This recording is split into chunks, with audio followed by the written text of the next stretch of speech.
Hello and welcome to variation 40, subvariations 6 to 10. These subvariations are very valuable to practice. Not only will practicing all the subvariations help you with the original variation 40, but practicing all these ricochet bowings in different combinations will teach your hand and arm how the bow works. Ricochet is such a passive bowing that we have to give most of the control to the bow. We don't control or play the individual notes. The bow does that. And by practicing that, we learn how the bow works. We get a feeling for the energy of the bow. And that helps us with all bow techniques. The bow techniques off of the string, like flying staccato, spiccato, and all other ricochet bowings, but also the bowings on the string, like legato or even martelé. Knowing how the bow works and knowing how to work with the energy of the bow improves all of your bow technique. So these ricochet variations, even if one doesn't have these bowings very often in repertoire, practicing them and getting to know the bow and its energy is unbelievably helpful for all of your bow technique.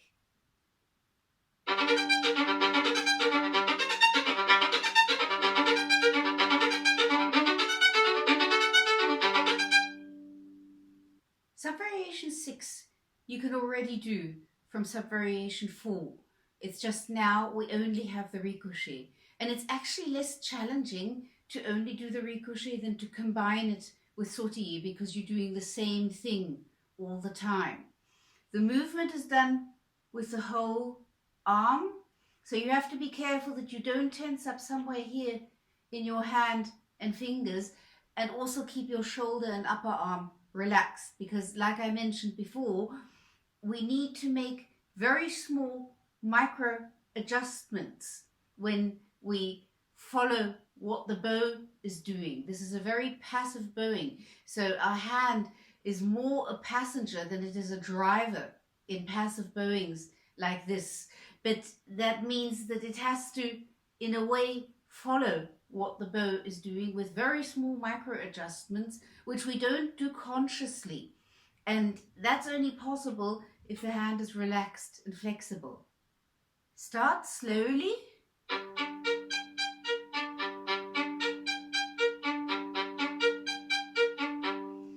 Also at first just start on one chord so that you can concentrate on what the bow is doing.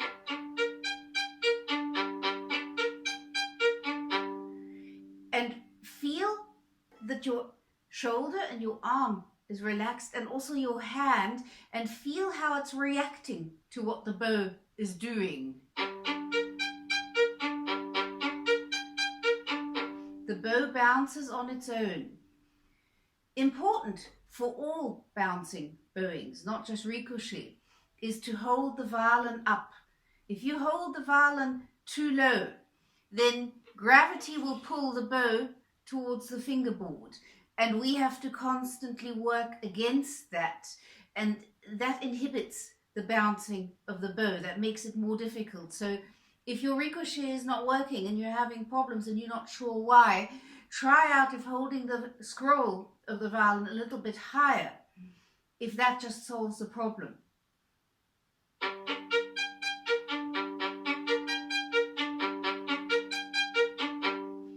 You have to give an impulse on the down bow, and you also have to give one on the up bow.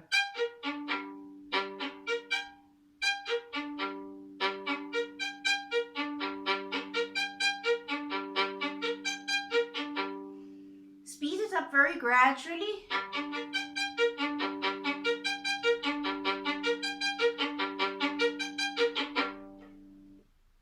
Experiment with the place of bow. You might have to adjust that a bit as you speed up. If you do it slowly, with my bow, in my case, I'm actually in the lower half when I play it that slowly. This is different from bow to bow, so you'll have to try that out yourself. When I do it faster, I'm in the middle upper half, in the upper middle of the bow. So the place of bow you have to adjust as you speed up. Also experiment with tilting your bow. If you tilt your bow towards the fingerboard, that reduces the tension on the hairs, so the bow will bounce less. And you'll have to experiment with that, because all the hairs, the bow will bounce very high and you get a lot of noise. Not enough hairs, it doesn't bounce. So you'll have to experiment with that a little bit.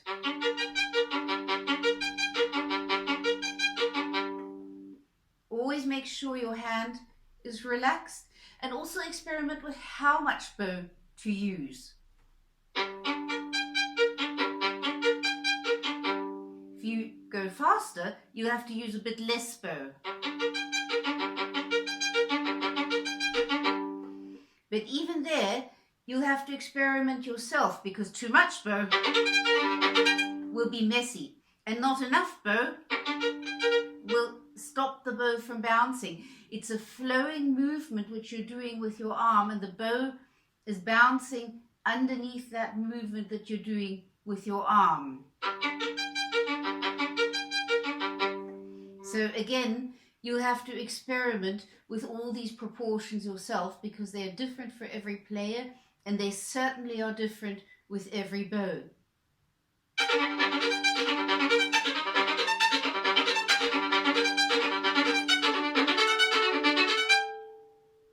Sub-variation 7 is the same bowing as sub-variation 6. You're just starting 4 notes later. You're starting with the up bow. For the bow, this makes no difference whether you do or you go. No difference. It's exactly the same bowing. For our left hand, it's a big difference, because there's a difference whether we build the chords up from the lower strings to the higher strings,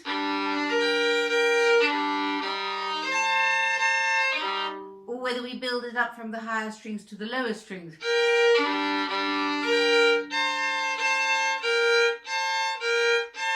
It's a different connection we have.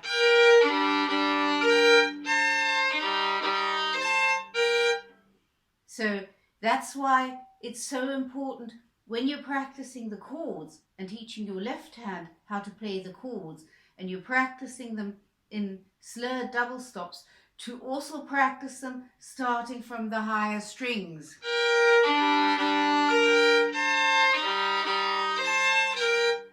Because for the left hand, it's quite a different thing to do. So you have to be able to do that to play this sub-variation. So if you haven't already practiced that, go ahead and practice it now, because you won't be able to do the bowing unless the left hand is secure. The bow can already do this bowing, so remember that. You can already do it. If you can play sub-variation 6, you can play sub-variation 7, if your left hand is familiar with the chords being built up from the higher strings. Practice it slowly at first.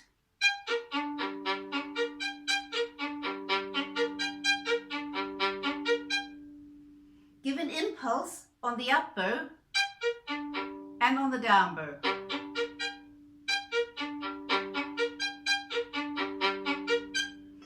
And again, keep your shoulder and upper arm completely relaxed, and the hand and fingers, and feel how the hand is a passenger on the bow and is reacting to the movements. It's a passive reaction that the hand does. It's those tiny micro adjustments. Just feel how the hand is reacting.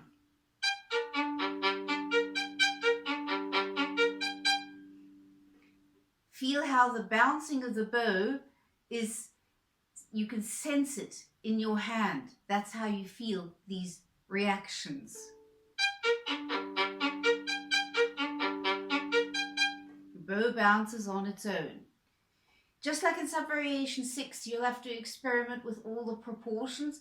As you speed up, you'll have to adjust your place of bow. You'll have to move away from the frog. So depending on the speed, you'll have to adjust the place of bow. Experiment with how much bow to use, and experiment with how much to tilt the bow. So those are the proportions we always have to experiment with when we're practicing ricochet.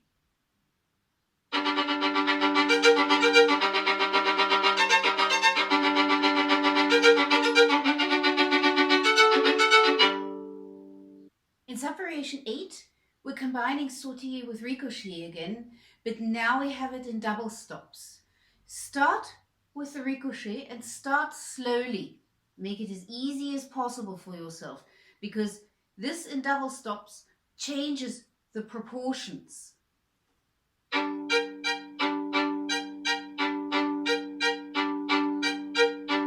You have to bounce quite a lot higher, and you're also using quite a bit more bow, and you're also closer to the frog.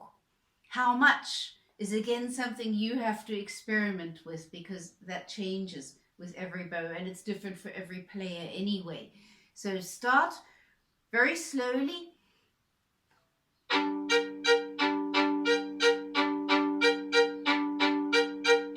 It's still passive even when you're playing it that slow. The bow bounces on its own. You allow the bow to bounce. You're just directing on which strings it bounces. Speed that up very gradually.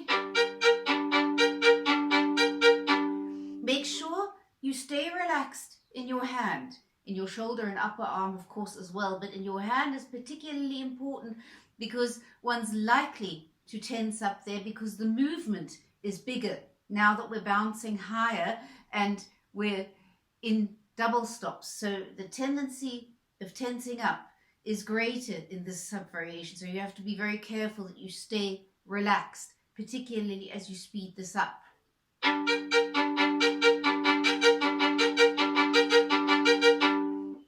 As you speed it up, I found it very helpful to imagine it being more horizontal than vertical. Yes, we do have to bounce higher now that we have these double stops, and we also have to use more bow, so the movement as such is bigger, but to still think horizontally. That stopped me from doing this, because that can sometimes happen when the bow just bounces too high and that doesn't sound good. So thinking more horizontally was something which helped me. Don't go above the speed that you feel comfortable with in the ricochet, because that will just result in you tensing up, and that won't help you because you won't get through the whole variation, and also the bow won't sound good. It will bounce too high and you'll get too much noise. So you have to be completely relaxed. So don't go above the speed at which you can play this relaxed. And the ricochet determines the speed, not the sautille. You have to do the sautille at the speed you do the ricochet. So when you want to find out what speed you can play the sub-variation, you try out the ricochet first. Okay, that'll have to be your speed. It doesn't matter which speed it is. If it's a bit slower, that's not a problem. You're still getting all the benefits for your bow technique, and one gets to a certain speed where one's relaxed, and if one wants to speed it up further, one has to do that with patience, just by staying in the comfort zone, in the speed that you are completely relaxed, and over weeks or even months, that speed will increase on its own. You can't force speed in passive bowings like this. It never works. When you put all of this together, the sautille with the ricochet, start a bit slower again. So the sautille will become spiccato if you do it slower.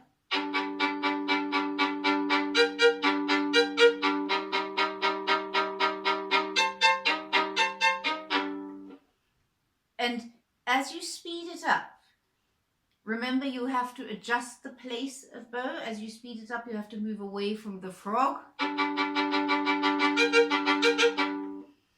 And you will likely also bounce less high as you speed it up, but you're still bouncing higher than you did in the other sub-variations. So you're still bouncing comparatively high, but less high than when you played it slower. And experiment with the tilting of the bow.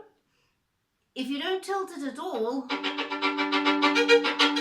it doesn't sound good. You get too much noise. If you tilt it too much, it won't bounce enough. So you'll have to experiment with how much to tilt the bow. Again, thinking more horizontal than vertical helped me a lot with this sub-variation. And also make sure again that your violin is up, because otherwise you have to work against gravity the whole time as well as doing this passive bowing. So very often it just helps to make sure that the violin is a little bit higher and make sure you're completely relaxed in your arm, hand and fingers.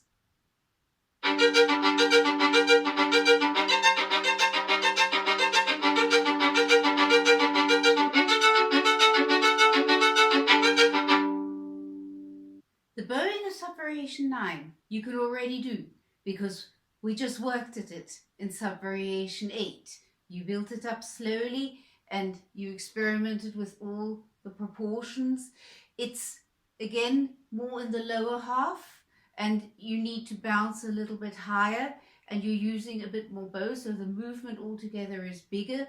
You have to experiment with how much to tilt the bow and of course find the exact place, which changes as you speed up. When you play it slower, you're closer to the frog.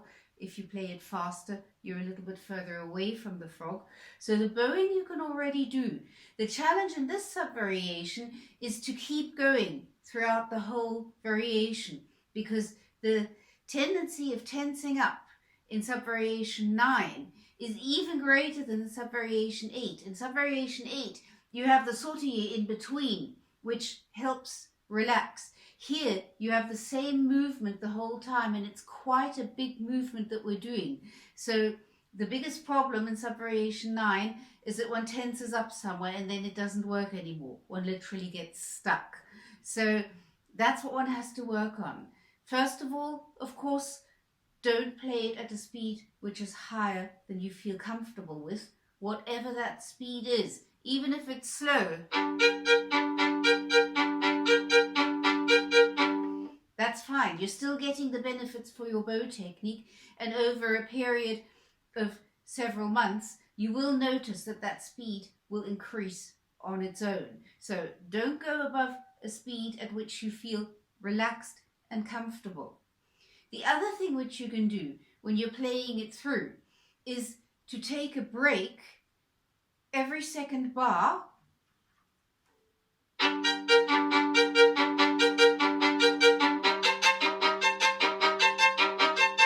Break, relax consciously, and then go on.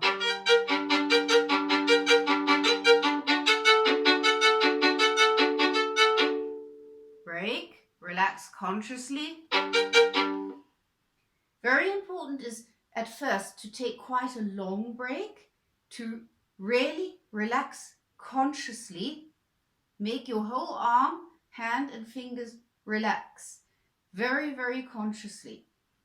And with time, you shorten that break a little bit, but still consciously relax. And as you shorten the break, you'll be used to relaxing every second bar. And the great thing that happens then, when you don't take a break anymore, you're so used to giving yourself the instruction to relax every second bar that your brain will keep doing that as you play through the variation. That only works though if you've trained that very consciously before. So you have to start with quite a long break, very consciously giving your arm the instruction, relax, and consciously feeling this relaxation.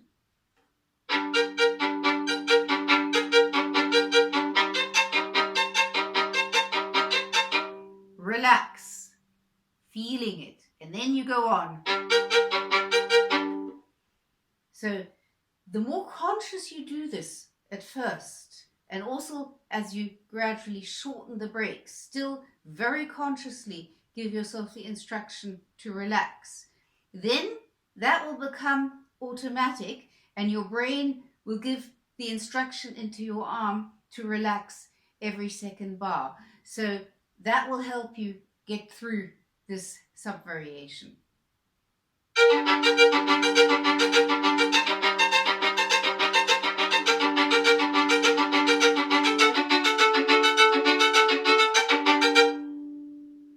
Sub-variation 10 is the same bowing as sub-variation 9. For the bow, it makes no difference whether you do or whether you do. You're just starting 2 notes later. It's exactly the same bowing. It helps a lot to know this. For the left hand, of course, it's different because we're building up the chords starting on the higher strings. So that is different for the left hand. But for the bow, it's exactly the same bowing. Start slowly.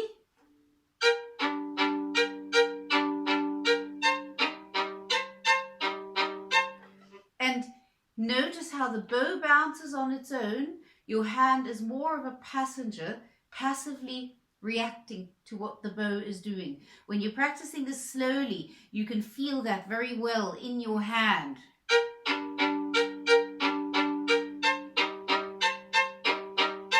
Feel the bouncing bow in your hand and feel how your hand is passively making these micro adjustments reacting to the bouncing of the bow.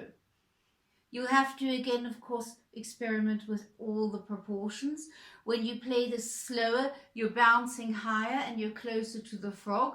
As you speed up, you don't bounce quite so high. And if you speed up even more, you bounce less high. You're still bouncing comparatively high compared to the sub-variations which don't have double stops. So the movement as such is quite a big one. And you're also more in the lower half than in the upper half. But the place of bow, of course, also has to be adjusted as you speed up. You have to move a little bit away from the frog.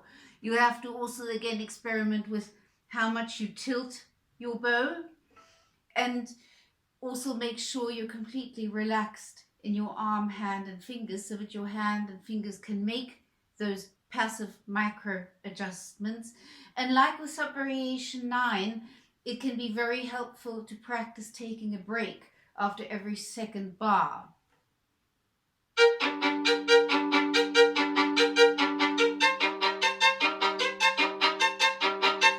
Take break, very, very relaxed. Give yourself the conscious instruction to relax into your right arm, relax, and then you go on. If you give yourself the time in the break by taking a long break to very consciously give yourself the instruction to relax, then that will carry over when you don't take a break. You will automatically relax, like I explained in sub-variation 9. So I would advise that here too. And again, I found it helpful to think more horizontally than vertically, more horizontal than vertical. Somehow that helped me a lot because I used a bit more bow and it sounded better, because the danger with this kind of bowing is always that we go, and that of course doesn't sound very good. So here it helped me a lot to think more horizontal than vertical. Okay, that was sub-variation 10 of variation 40. We've completed the 40 variations. And once again, I would like to thank you for your support over all this time when I was doing all these 40 variations. I would not have been able to do it without your support and your questions and your inspiration. So thank you very, very much.